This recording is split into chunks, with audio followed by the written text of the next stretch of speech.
नमः श्रीवर्धमानाय निर्धूतकलिलात्मने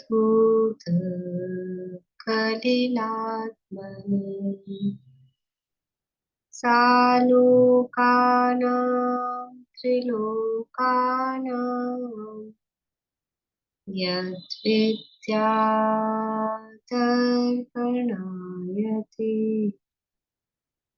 यद्विद्यातर्पणायते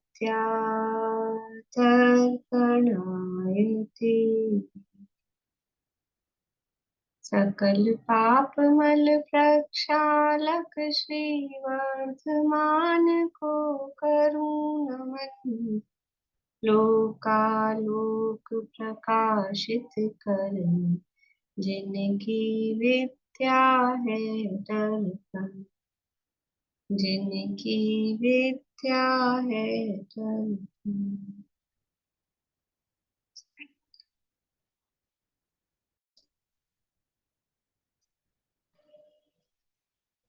रत्नकर्ण शाकाचार नामक एक ग्रंथ है, आचार्य समंत भद्र स्वामी द्वारा रचित।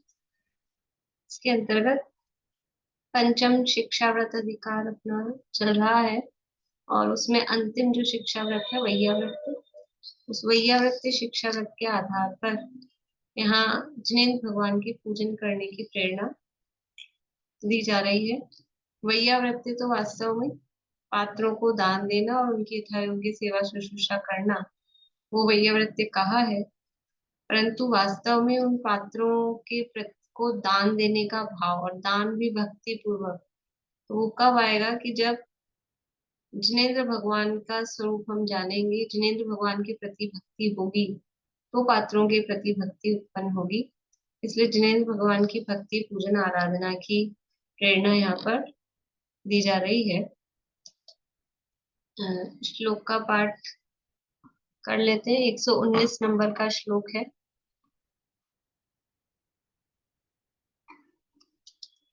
रत्नकर्ण शाकाचार्य में देवाधिदेव चरणे हरिचरणं सर्वदुःखनिर्हरणं कामदुहि कामदाहिनी परिचिनुयादादृतो नित्यम्। श्रावक को प्रतिदिन जैन भगवान की पूजन करनी चाहिए, और वो पूजन कैसी है उसके लिए 3 बातें यहाँ पर बताई है। सब दुखों को नाश करने वाली है, सारी इच्छाओं को पूरा करने वाली है। इच्छाओं को पूरा करने वाली है मतलब वो इच्छा बचती ही नहीं है, मनोवांछित जो मोक्ष पद की प्राप्ति है वो देने वाली है। और जो विषय भोगों की विषय वासना है, इच्छाएं हैं, उनको नष्ट करने वाली है। देखो, मनोवांछित फल को देने वाली जो कहा ना, काम दुही, मनोवांछित। और मनोवांछित क्या है, हमारी क्या इच्छा है। श्रावक ज्ञानी भक्त, ज्ञानी श्रावक क्या चाहता है, वो एकमात्र मोक्ष पद की प्राप्ति ही चाहता है। तो अभी यहाँ अपन जो कल भी अपन ने देखा, परसों भी देखा था कि पूजन कर रहे हैं, जो द्रव्य पूजन है।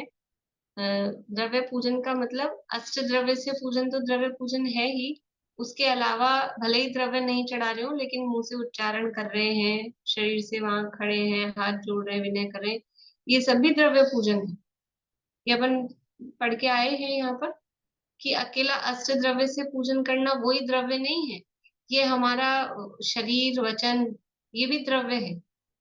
तो यदि उसके माध्यम से हमने हाथ जोड़े हैं, सिर नवाया है, मुंह से बोल रहे हैं जो भी पूजन की लाइनें हैं, भक्ति है, स्तुति है, तो ये सब भी द्रव्य पूजन ही है। जो दर्शन किए जा रहे हैं, प्रदक्षिणा दी जा रही है, अष्टांग नमस्कार किया जा रहा है, ये सब शरीर की क्रिया है, सब द्रव्य पूजन है। तो ये जो भी हम कर रहे हैं, और कल जो अपन ने देखा अष्ट द्रव्य चढ़ाकर, तो वहां मिल क्या रहा है उसके फल में। जल क्यों चढ़ा रहे हैं, चंदन क्यों चढ़ा रहे हैं, अक्षत क्यों चढ़ा रहे हैं, उनके फल में क्या चाहते हैं और क्या प्राप्त होता है वास्तव में। उस सब का फल तो यही है, मोक्ष पद की प्राप्ति, संसार का अभाव, मुक्ति की प्राप्ति चाहते यही है।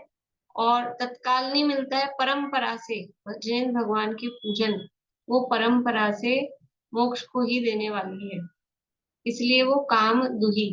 और जब जिनेंद्र भगवान की पूजन करते हैं, भगवान का स्वरूप समझते हैं, तो भगवान का स्वरूप समझते हैं तो साथ में भगवान का उपदेश भी समझते हैं। और भगवान का स्वरूप समझते हैं तो समझ में आता है कि भगवान को विषय भोगों की, भगवान को मतलब गृहस्थ दशा में जब वो थे तो विषय भोगों की कुछ कमी थी उनको, किसी भी तरह की। अच्छे बड़े बड़े राजा महाराजा चक्रवर्ती, तो भी उनको उसमें सुख नहीं लगा। तो ये हमारे लिए विचारणीय बात है। ऐसा नहीं कह रहे कि उनको नहीं लगा तो अपने को भी नहीं लगी, लेकिन हमें विचार करें कि क्या वास्तव में विषय भोगों में सुख है क्या, हमको ये समझ में आता है क्या। अथवा ये जितने हम विषय भोग भोगते हैं उससे हमको तृष्णा बढ़ती है। तृष्णा है वो महा दुख रूप है, ये हमको समझ में नहीं आता है। जो ये हमको लगता है कि हमको मजा आ रहा है, मजा आ रहा है, ये विषय भोगों को भोगना, उसके लिए भूषण प्रकाशक में भी दिया है, अन्य ग्रंथों में दिया है। जैसे किसी को खाज दाद ये हो जाता है, खुजली का रोग, तो खुजली का रोग हो गया तो वो खुजा खुजा के क्या मानता है, वो आराम आनंद मानता है। खुजा मच्छर काट जाए, खुजा लो तो चैन पड़ती है, लेकिन वो खुजाना वास्तव में आनंद है कि वो दुखदायक है। वो जितना खुजाता है, कहीं जो भी स्किन डिजीज कुछ ऐसी हो गई हो तो मना करते हैं उनको खुजाओ मत। आंख में इचिंग हो रही है तो मसलो मत, रगड़ो मत। नहीं, मसलने से रगड़ने से आराम मिलता है, कि वो आराम नहीं मिलता है, वो रोग बढ़ता है। सबको मेरे ख्याल से अनुभव होगा इतना सा तो, प्रैक्टिकल थोड़ा, कि जितना उसको खुजाया जाता है, जितना उसको रगड़ा जाता है, उतना वो रोग बढ़ता है, फैलता है, और बाद में वो और कष्टदायी होता है। मच्छर को खुजा खुजा के इतना खुजा लिया कि वो खून ही निकल आए, तो वो बाद तक के लिए कष्टदायी होता है। तो ये ऐसे ही जो हम विषय भोगों को भोग रहे हैं या इच्छाओं की पूर्ति कर रहे हैं, इससे वास्तव में इच्छाएं खत्म नहीं होती है, इच्छाएं पूरी नहीं होती है। वो इच्छा और बढ़ती है और बढ़ती है, और वो इस हद तक बढ़ती है कि फिर वो, जैसा वो खून निकल के घाव बन जाता है, वो हमको इतनी कष्टदायी हो जाती है। तो ऐसा हमको समझ में आना चाहिए। ये विषयों की अभिलाषा ऐसी है। तो भगवान के पूजन करते हैं तो इन विषयों में हमको थोड़ा सोचने विचारने को मिलता है कि इन विषयों में सुख वास्तव में नहीं है। इसलिए अंदर से वो विषयों की अभिलाषा छूटती है, अंतरंग से छूटती, किसी के कहने से छूटे वो ऐसा नहीं होता। अंतरंग से ही अपने आप ही वो विषयों के प्रति आसक्ति कम होती है, इसलिए वो काम दाहिनी भी है। देखिए, यहाँ अपनी चर्चा चल रही थी पूजन का, हमने प्रकार देखे पूजन के अनेक प्रकार से, और उसके अंग की चर्चा की, फिर अष्ट द्रव्यों की भी चर्चा की।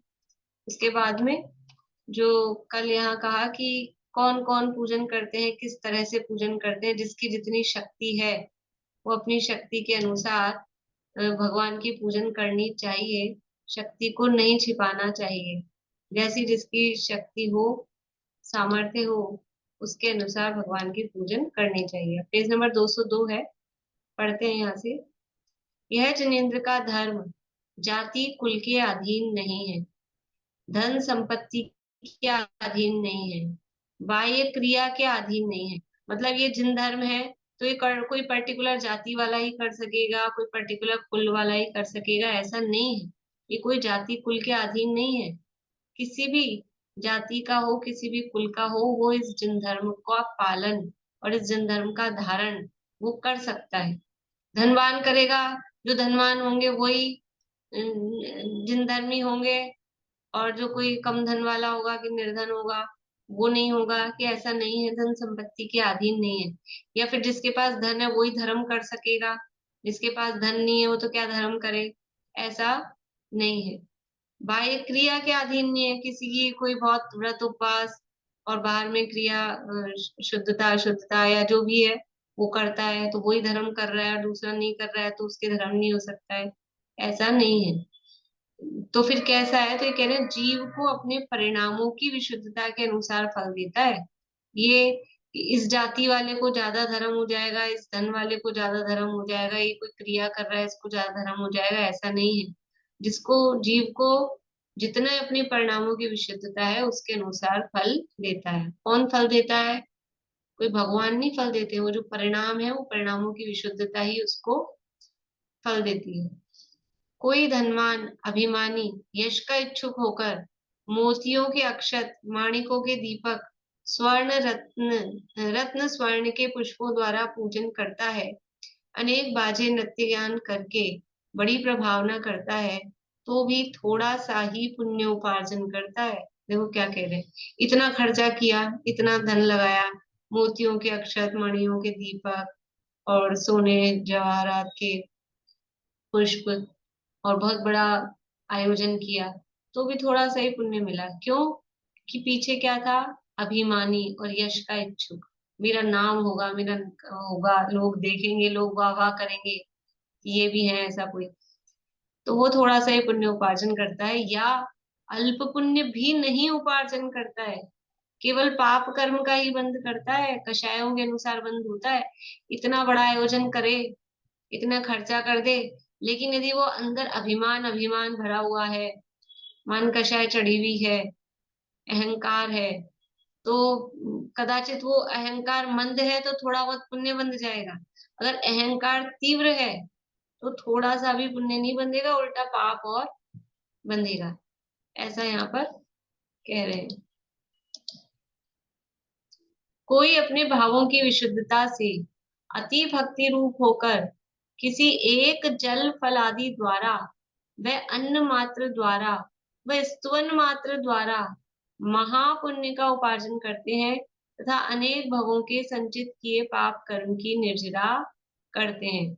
और जिसके भावों की विशुद्धता है, कोई मान आदि का भाव नहीं है, केवल भगवान की भक्ति, केवल भक्ति भक्ति, उसके अलावा अंदर कुछ नहीं है, तो वो किसी एक जल के द्वारा, फल के द्वारा, मात्र अक्षत के द्वारा, इनके द्वारा भी, मतलब द्रव्यों में अगर ये है, और नहीं है तो मात्र स्तवन द्वारा वो भी करता है भगवान की भक्ति, तो महापुण्य का उपार्जन करते हैं तथा अनेक भवों के संचित किए पाप कर्म की निर्जरा करते हैं। धन के द्वारा पुण्य मोल नहीं आता। यदि धन से पुण्य, अभी आगे तो कहेंगे धर्म कोई मोल नहीं है, पीछे कहा था, आगे नहीं, वहां दूसरे तीसरे श्लोक में धर्म कोई मोल नहीं आता है, खरीद लिया जाए, जहाँ धर्म की चर्चा है ना, धर्म सदृष्टि ज्ञान वृत्तानि धर्मम, और उससे पहले वाला धर्मम कर्म निवारणम संसार दुख तैसत्वानि उत्तम सुखी, उसकी टीका में लिखा है धर्म कोई मोल नहीं आता। ऐसे पुण्य भी कोई खरीदा नहीं जा सकता है। जिस जो बहुत रुपया पैसा धन दौलत जिसके पास है, तो भारी सामग्री भले ही वो खरीद सके, लेकिन पुण्य नहीं खरीदा जा सकता है। देखो ऐसे दुनिया में लोग हमको बहुत दिखते हैं, देखे जा सकते हैं, रियल में भी देखे जा सकते हैं, और टीवी में, मूवी में, सिनेमा में, इसमें भी देखे जा सकते हैं कि बाहर में बहुत रुपया पैसा धन दौलत कोई कमी नहीं है, लेकिन फिर भी क्या कहता है आदमी?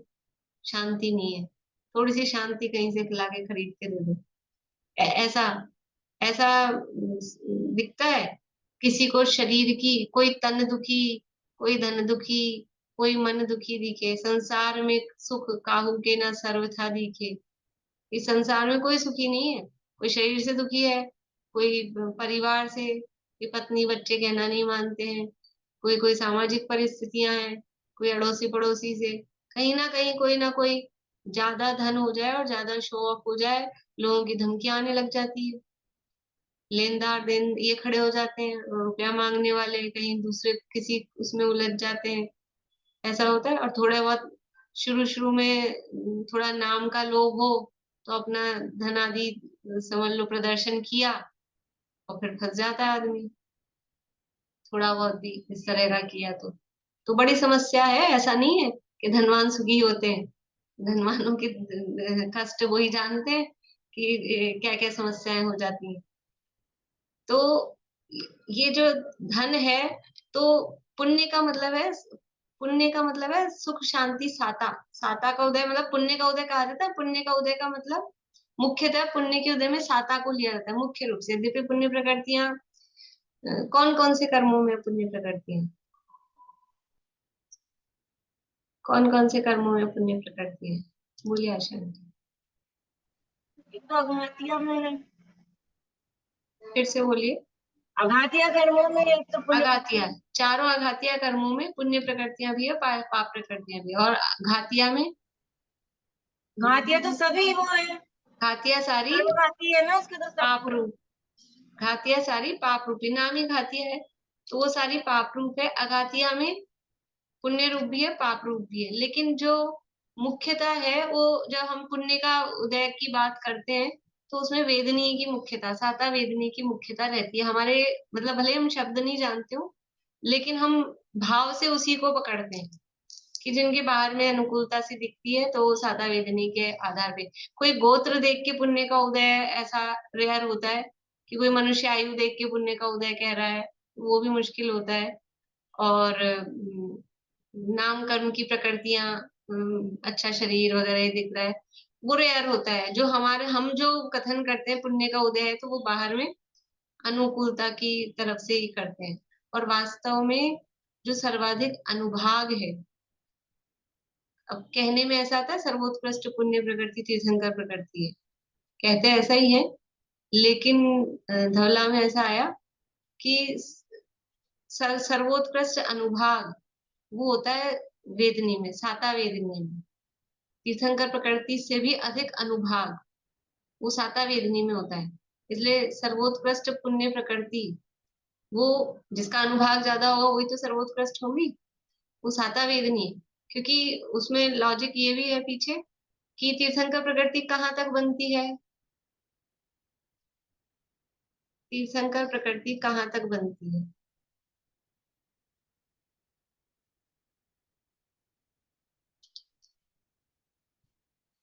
बाहर में गुण स्थान के अंत तक बनती है और 13 में उसका उदय आता है।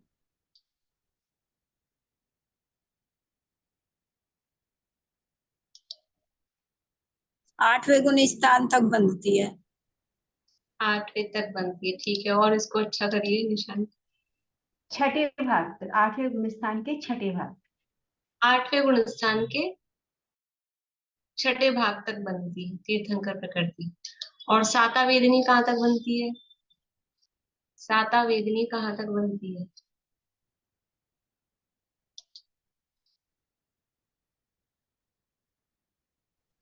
ये तो 12 गुणस्थान तक बनती है जी।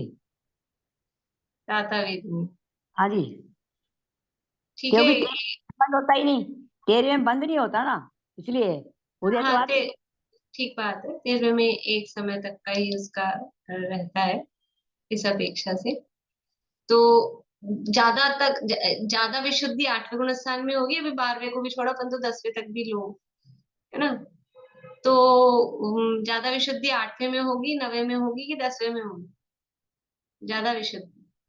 ऊपर के गुण स्थान में अधिक विशुद्धि है, तो वो जब विशुद्धि अधिक है तो उसका अनुभाग भी कैसा होगा।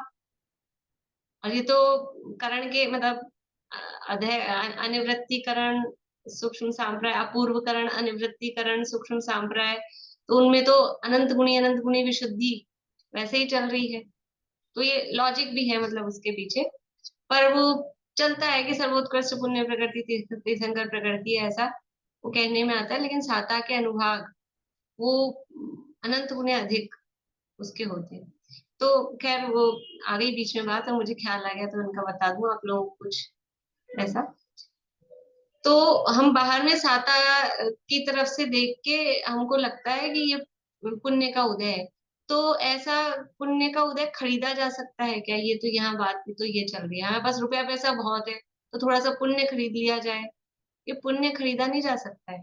थोड़ी सी शांति, मन की शांति खरीद ली जाए, वो नहीं खरीदी जा सकती, ये यहाँ कह रहे हैं। तो क्यों पुण्य का उदय या अंतरंग शांति वो किससे मिलेगी, वो सामग्री से नहीं मिलती। इससे देखो समझ में आता है, बाहर की भौतिक सामग्री से मन की शांति, जैसे दुनिया में मन की शांति मतलब साधारण, मतलब आत्मिक भी ना सही, लेकिन मन शांत रहे ऐसा, वो भौतिक सामग्री से नहीं खरीदी जा सकती है।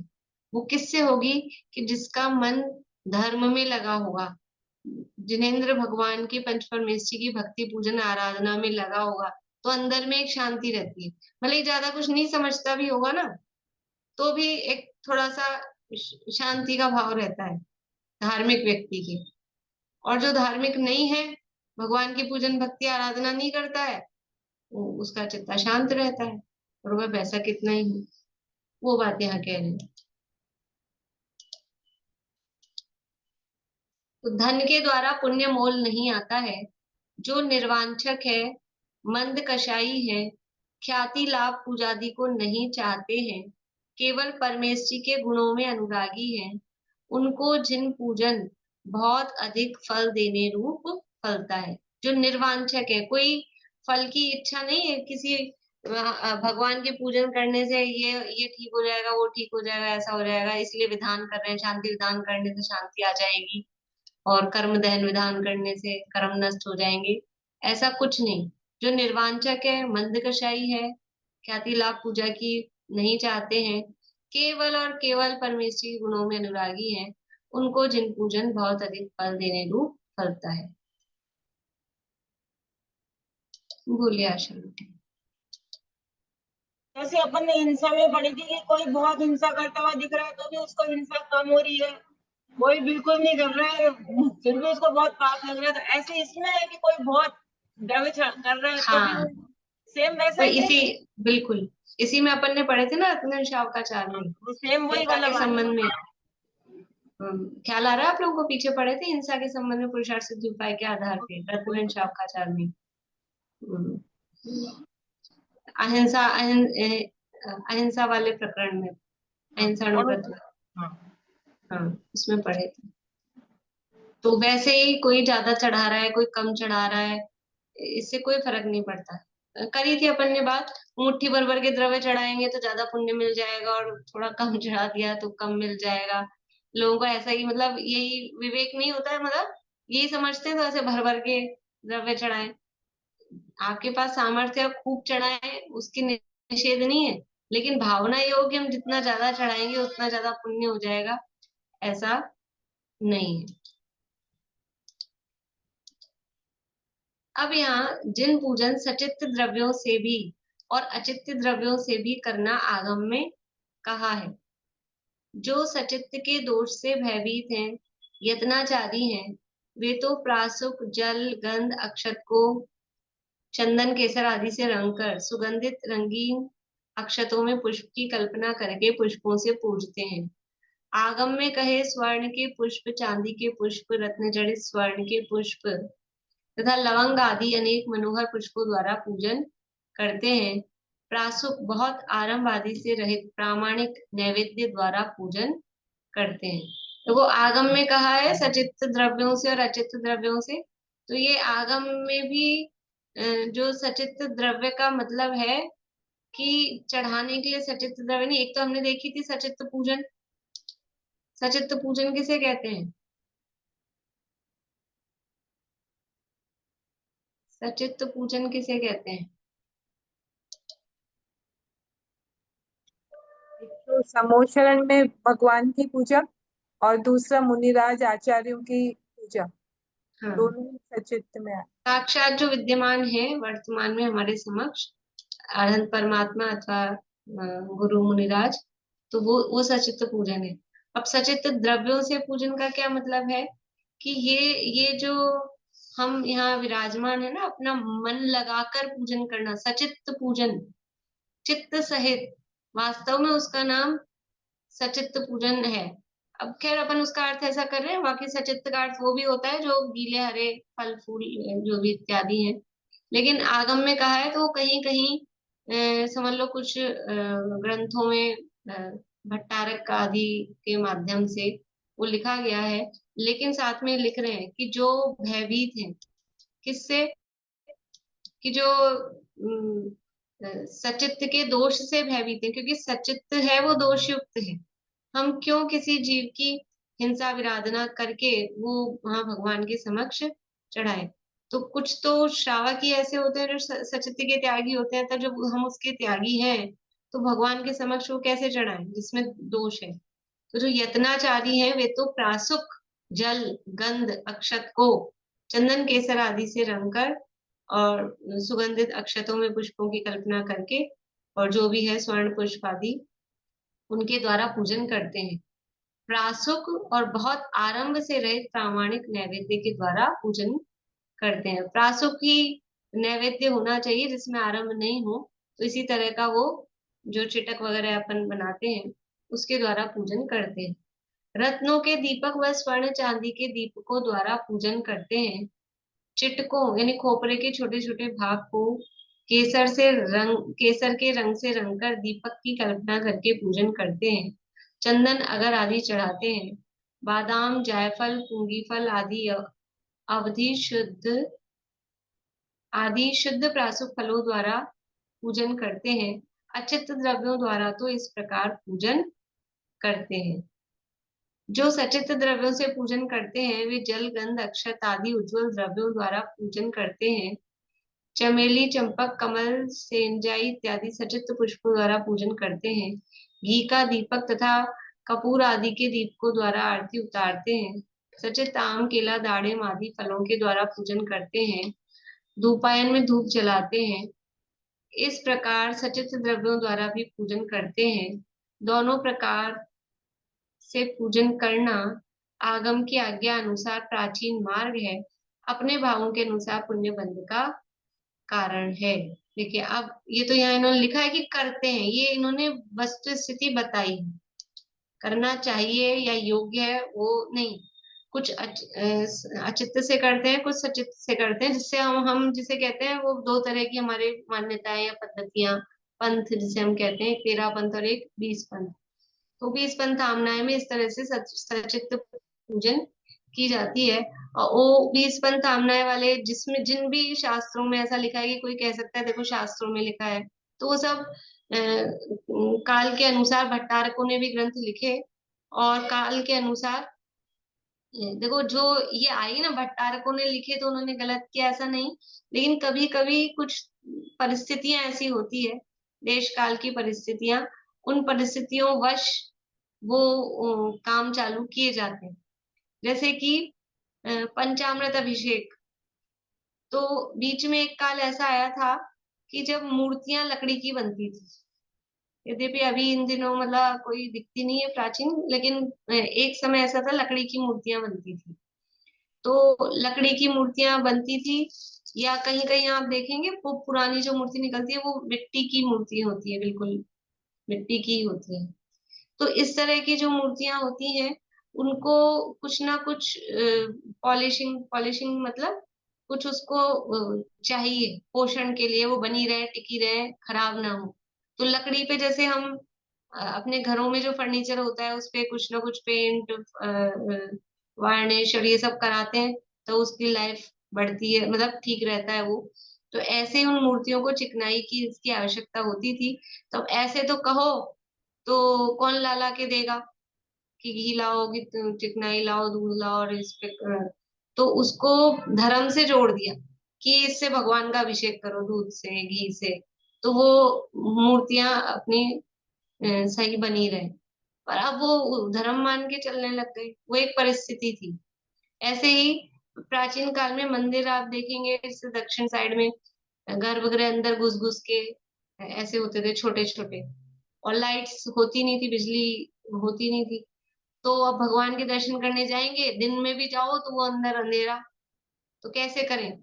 तो एक दीपक लेके जाते थे, और फिर ऐसे छोटा सा दीपक, कोई बड़ा सा भी हेलोजन तो लेके जाएंगे नहीं, इतना सा दीपक, फिर वो ऐसे ऐसे घुमा घुमा के बड़ी बड़ी प्रतिमाएं, तो वो उंजी वगैरह में ऐसे नीचे उतर उतर के जाओ, बड़ी बड़ी प्रतिमाएं, तो क्या करेंगे उस दीपक को नीचे से ऊपर तक घुमा के भगवान के दर्शन किए जाते थे। तो वो पद्धति बन गई कि ऐसे ऐसे करना है दीपक जला जला के। ये परिस्थिति वश कुछ समझ लो क्रियाएं प्रारंभ हुई है, लेकिन अब जब ऐसी परिस्थिति नहीं है, कोरोना लॉकडाउन की स्थिति थी, मंदिर बंद हो गए थे, तो बाहर से ही दर्शन कर करके आते थे, शिखर के ही दर्शन करते थे। अगर बाहर से मान लो मंदिर ऐसे हैं कि अंदर है ऊपर है, बाहर से दर्शन ही नहीं हो रहे, शिखर के दर्शन करके आते थे, जिनवाणी के दर्शन करके काम चलाए, जैसा भी जिसके साथ हुआ। तो अब मंदिर खुल गए, टीवी में अभिषेक देख देख के, टीवी में देख के, अब क्या हो गया कि अब लॉकडाउन खुल गया, सब सामान्य हो गया, फिर भी हम तो अभिषेक सुबह सुबह जल्दी जल्दी मंदिर कौन जाए, टीवी में ही सब देख लेते हम तो। अब वो शिथिलाचार हो गया, वो वही वही कार्यक्रम चालू हो जाता है। तब घर में हम करने लग गए थे, घर में बैठ के प्रवचन सुनते थे। अभी तक भी अब वही है कि अब स्वाध्याय सभाएं चालू हो गई हैं, वहां दो दो चार चार आदमी भी नहीं आते हैं। हमारे ही ऐसे होता है, शाम को दो रहते हैं एक सुनीता आंटी और एक वो कुसुम, बस। बाकी सब शिथिल हो गए, इसी में चला लेंगे, आसपास वाले भी सब इसी में चला के बैठ जाते हैं। तो ये ऐसा होता है। मतलब ये जो सचित्त पूजन की है, मतलब किसी का उनका दोष नहीं कि उन्होंने लिखे हैं, तो उन्होंने तो परिस्थितिवश आपको रास्ता बताया, कुछ मार्ग बताया, कोई परिस्थिति ऐसी नहीं। हमने उसी को, जो परिस्थितियां सामान्य हो गई तो भी उसी को अडॉप्ट कर लिया। देखो अब यहाँ सचित्त पूजन का निषेध कर दे। यहाँ ऐसा विशेष जानना, इस दुष्म काल में विकलत्रय जीवों की उत्पत्ति बहुत है।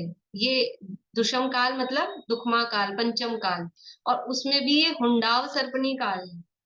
तो वैसे ही पंचम काल में विकलत्रय जीव अधिक होते हैं सामान्य से ही, और हुंडाव सर्पणी के दोष से और अधिक है। जितने अभी हमको चींटियां, कीड़े मकोड़े, मक्खी मच्छर दिख रहे हैं, तो ये हुंडाव सर्पणी काल के दोष के कारण और एक्स्ट्राऑर्डिनरी है, बहुत ज्यादा है।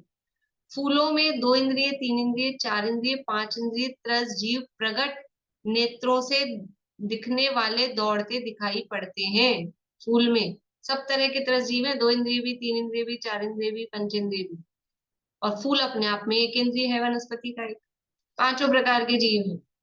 फूल के पत्तों को झड़कार के देखिए तो हजारों जीव फिरते दौड़ते दिखाई देते हैं। फूलों में त्रस जीव तो बहुत होते ही हैं, तथा बादल निगोदिया जीव अनंत होते हैं। चैत्र माह में तथा वर्षा ऋतु में त्रस जीव बहुत उत्पन्न होते हैं।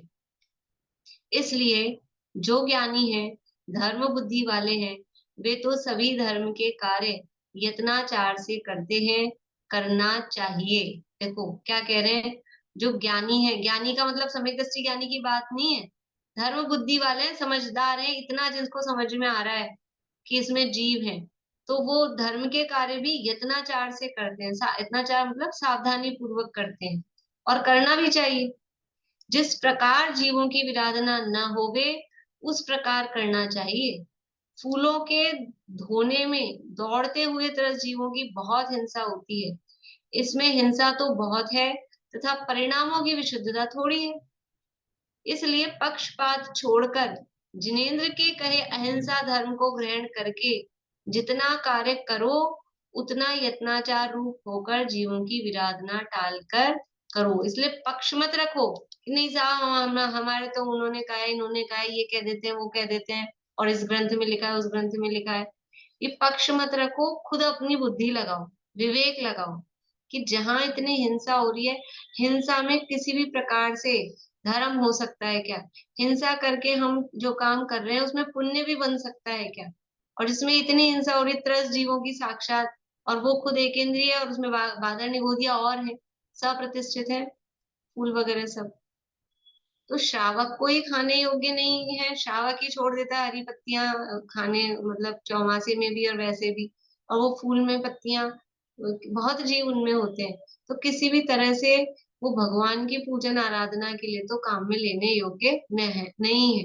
खुद खाता हो, उसकी कमजोरी हो, और वो एक अलग मैटर है, लेकिन कम से कम पूजन के लिए तो उनको योग्य लेना कदापि, काम में लेना कदापि योग्य नहीं है। इसलिए ये पक्षपात छोड़कर, इसमें कोई पक्ष नहीं रखना, अहिंसा धर्म को ग्रहण करना, क्योंकि धर्म है वो अहिंसा रूप है। अहिंसा परमो धर्म बोलते हैं ना, तो फिर जहाँ हिंसा हो रही है वहां धर्म कैसे हो सकता है? इसलिए जो कार्य करो वो यत्नाचार, यत्नाचार मतलब यत्न पूर्वक आचरण, सावधानी पूर्वक आचरण, यत्नाचार रूप होकर जीवों की विराधना टालकर करो। इस कलिकाल में लोग भगवान का कहा न्याय विभाग तो समझते नहीं है, तथा शास्त्रों में लिखा है उस कथनी को न्याय विभाग से जानते नहीं है, तथा अपनी कल्पना से ही पक्ष ग्रहण करके चाहे जैसे प्रवर्तते हैं। कहा जिनवाणी में क्या लिखा है, किस न्याय से लिखा है, किस अपेक्षा से लिखा है, वो तो समझते नहीं है। पहली बात तो शास्त्र ही नहीं पढ़ते, देखा देखी सुना सुनी बस सब काम चालू कर देते हैं। शास्त्री नहीं पढ़ते, और जो पढ़ते हैं तो वो उसकी पद्धति, उसकी कथन पद्धति, नयों की स्टाइल वो समझते ही नहीं है, तो उस कथनी को न्याय विभाग से जानते नहीं है। अपनी कल्पना से ही पक्ष ग्रहण करके चाहे जैसे प्रवर्तते हैं। अब क्या करें, मतलब पीड़ा व्यक्त की है कि जैसे इच्छा होती है वैसे ही काम करते हैं। देखिए, रात्रि पूजन निषेध। कितने ही पक्षपाती लोग भादों में दिन में तो पूजन नहीं करते हैं, रात्रि में पूजन करते हैं। बहुत दीपक जलाते हैं, नैवेद्य चढ़ाते हैं, फूलों के ढेर चढ़ाते हैं, उनमें लाखों मच्छर, डांस, मक्खी, हरे पीले काले लाल रंग के करोड़ों त्रस जीव, अनेक रंग के छोटियां उगाने वाले जीव, सामग्री बनाने में, चढ़ाने में के थालों में, वस्त्रों में, दीपकों के निमित्त से दूर से आकर गिर गिर कर मरते हैं। प्रत्यक्ष ही देखते हैं, अपने मुंह में, नाक में, आंख में, कानों में घुस जाते हैं, उड़ते हैं, मरते हैं, तो भी अपना पक्ष नहीं छोड़ते। दिन छोड़कर रात्रि में पूजन करते हैं। रात्रि में तो आरंभ छोड़कर बड़े यत्नाचार सहित रहने की आज्ञा है। देखो, रात्रि पूजन ये उस समय तो काफी चलती थी, और अभी तो शायद नहीं है, काफी बंद सा हो गया है। लेकिन हमारे भी बिहार में पहले हम देखते थे कि जो चतुर्दशी के दिन और पड़वा के दिन कलश होते ना, तो मंदिरों में शाम को होते थे। आप लोगों ने भी देखा होगा यहाँ शहर में, तो वो शाम को होते थे, तो मतलब पूजन दिन में पूजन चालू कर देते थे, कहीं 24 तीर्थंकर विधान या 16 कांड विधान या जो भी है, और फिर वो होते होते करते करते 5:30 पौने 6 6 ऐसे हो जाते हैं लास्ट करते, मतलब अब, और फिर लोग आ रहे हैं तो उनको कलश दिखाने के लिए पूरी पूरी रात हो जाती थी। और पूरी रात तो हो गई है, फिर अभिषेक चल रहा है, अर्घ चढ़ा रहे हैं, पूजन कर रहे हैं।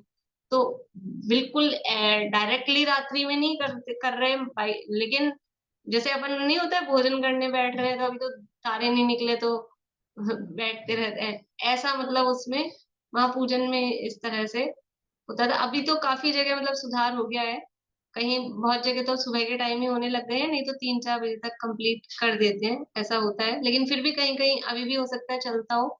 और उस जमाने में जब इन्होंने लिखा है, तो मतलब जब हमने ही देखा है, तो उस जमाने में पहले तो और ऐसा लेट लेट तक चलता होगा। तो रात्रि में, अब वो पूजन में अकेला द्रव्य चढ़ाना तो द्रव्य से तो करनी ही नहीं चाहिए, दीपक आदि चढ़ाने का जलाने का भी निषेध किया है, क्योंकि रात में तो एक्स्ट्राऑर्डिनरी जीव उत्पन्न हो जाते हैं। अभी दीपक छोड़ो, आप मंदिरों में एक्स्ट्रा लाइट वगैरह दशलक्षण के टाइम पे, अब थोड़े पब्लिक आती है, एक्स्ट्रा लाइटिंग होती है, और वो चौमासे का टाइम, भादवे का टाइम, कितने जीव जंतु, मक्खी मच्छर वो गिरे मरे पड़े मिलते हैं। तो वो सब भी जितनी कम से कम हो सके तो उसका प्रयास करना चाहिए। रात में आरंभ के काम, देखो जो सदगृहस्थ है, अभी तो अपने यहाँ तो चलता ही नहीं है, अपने अपन तो सोचते भी नहीं है, पर वास्तव में जो श्रावक होते हैं, और इधर बुंदेलखंड साइड में आप देखेंगे जो फॉलो करते हैं, तो शाम को सूर्यास्त से पहले किचन बंद हो गई। छोटा भी बच्चा होता है ना, घर में रात में गैस नहीं जलाएंगे, कोई आरंभ का काम नहीं होगा। कि रात में गर्म पानी, तो ऐसे मतलब उनको ऐसे आश्चर्य लगेगा, रात में गर्म पानी कैसे करेंगे, रात हो गई अब कैसे करेंगे। तो किसी भी तरह का आरंभ का काम जब घर में ही नहीं करते, तो फिर मंदिर में भगवान के नाम पर, भगवान के लिए पूजन भक्ति आराधना के नाम पर वो कदापि करने योग्य नहीं है। और एक वो चलती है सूक्ति, अन्य क्षेत्रे कृतम पापम धर्म क्षेत्रे विनश्यति, और धर्म क्षेत्रे कृतम पापम वो कहाँ जाके नष्ट होंगे, वज्र लेपो भविष्यति।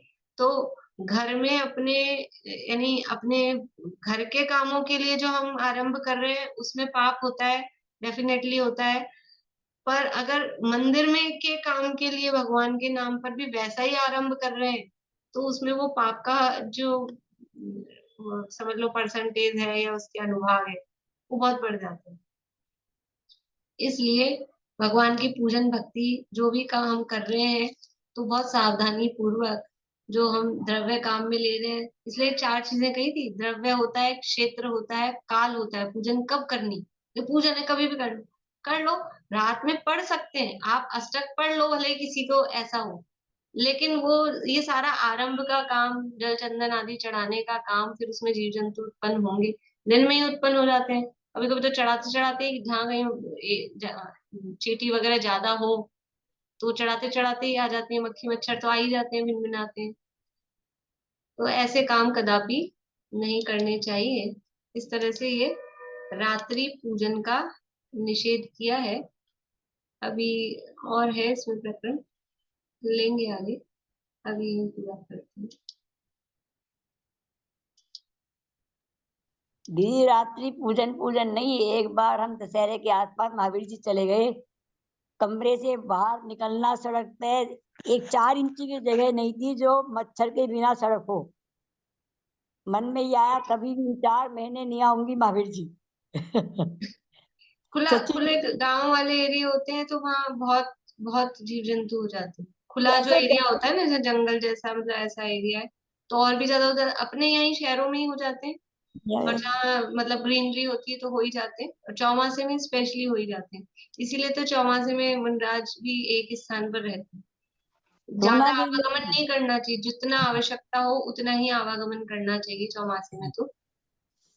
और सोनागिर में भी अलाई निकलती थी, जब तक वो अलाई निकलती थी ना पहाड़ पर, तब तक जाना मैंने कम रखा 4 महीने। मैं कहा हम्म दिवाली के बाद जाएंगे या हम्म अपना होली में जाएंगे, तो कहाँ पैर रखें, पैर रखने की सही जगह नहीं। तो ये सही। कहते तो हर बात अपने दिमाग में आनी चाहिए। बोलिए आशा।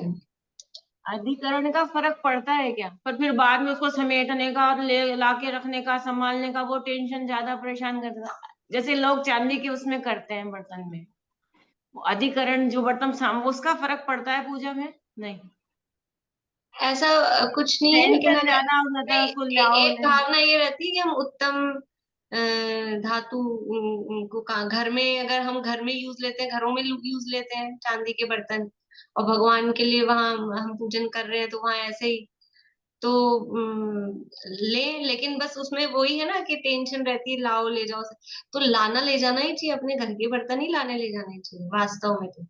अकेला सामग्री ही नहीं, हम मंदिर का क्यों यूज में लें? इतनी तो देर में तो बंदर ही खा उसमें जाए पीछे उसमें पड़ के। हमको आफत नहीं लगनी चाहिए। खुद ही साफ करो, क्यों माली से साफ कराएं, और क्यों खुद साफ करो, खुद लाओ, खुद ले जाओ, रख के ले जाओ तो ठीक है। लेकिन अगर दिखावे की भावना है कि हम लोगों को मतलब देखेंगे हमारे पास चांदी का है ऐसा वैसा, तो वो भावना गलत है। अदरवाइज मन में ये भावना है कि हम अपने घर से ले जाएं और उत्तम धातु, हमारे हमारी कैपेसिटी है तो हम उत्तम धातु के बर्तन यूज लेके भगवान की पूजन आराधना करें तो कोई दिक्कत नहीं है। और जहां पर ऐसा है कि वहाँ टेंशन वाले काम है तो ठीक है, आकुलता कम होनी चाहिए, ऐसा कोई वो नहीं है उसमें। बोलिए आंटी। एक बार कोटा वाले बाबूजी जुगल जी का वीडियो आया था, ये रात में जो मंदिर पे लाइटें लगाते हैं ना, भादवे में, बहुत खिलाफ थे वो तो, इसके बहुत बोले थे उसमें। वो तो आपने खिलाफ ही भी रहते हैं, सुना? वो तो रात में सांस्कृतिक कार्यक्रमों के बहुत खिलाफ होते हैं, हाँ, क्योंकि उसमें उन्होंने लाइट्स ज्यादा बहुत होती है। बोला था ये सांस्कृतिक कार्यक्रम एकदम नहीं होने हाँ, चाहिए बोला। धर्म आराधना के दिनों में आप लोग अपने उपयोग को भटकाते हो। लेकिन मतलब वो उनका अभिप्राय विशुद्ध है, पर अब करें क्या? अब ये भी परिस्थिति वश है कि लोग आते ही नहीं, लोगों को इसी की रुचि है, राग रंग की, तो इस बहाने से ही चलोगे ठीक है, वो एक बहाना मतलब करके। लेकिन वास्तव में मैं तो खुद ही बोलती हूँ, मुझे भी बहुत खटकता है कि 10 दिन तो मिले थे धर्म करने के लिए, वो नाटक नाच गान वो खा गया उसको, हाउजी और ये सब अंताक्षरी हाउजी, उसी में लोग लगे रहते हैं। लेकिन इतना ही है, इसी तरह से उनको धर्म मिल रहा है, क्या करें। चलिए, समय हो गया है, तो हम धर्म के वास्तविक स्वरूप को समझे। यहाँ कहना ये चाह रहे हैं कि धर्म है वो अहिंसा रूप है, तो यत्नाचार पूर्वक जो भी क्रिया हमारी हो, हमारा मन भी विशुद्ध हो, तो मन विशुद्ध होगा तो हमारी क्रियाएं भी तदनुरूप विशुद्ध होनी चाहिए। ये यहाँ कहना चाह रहे हैं। जय श्री राम।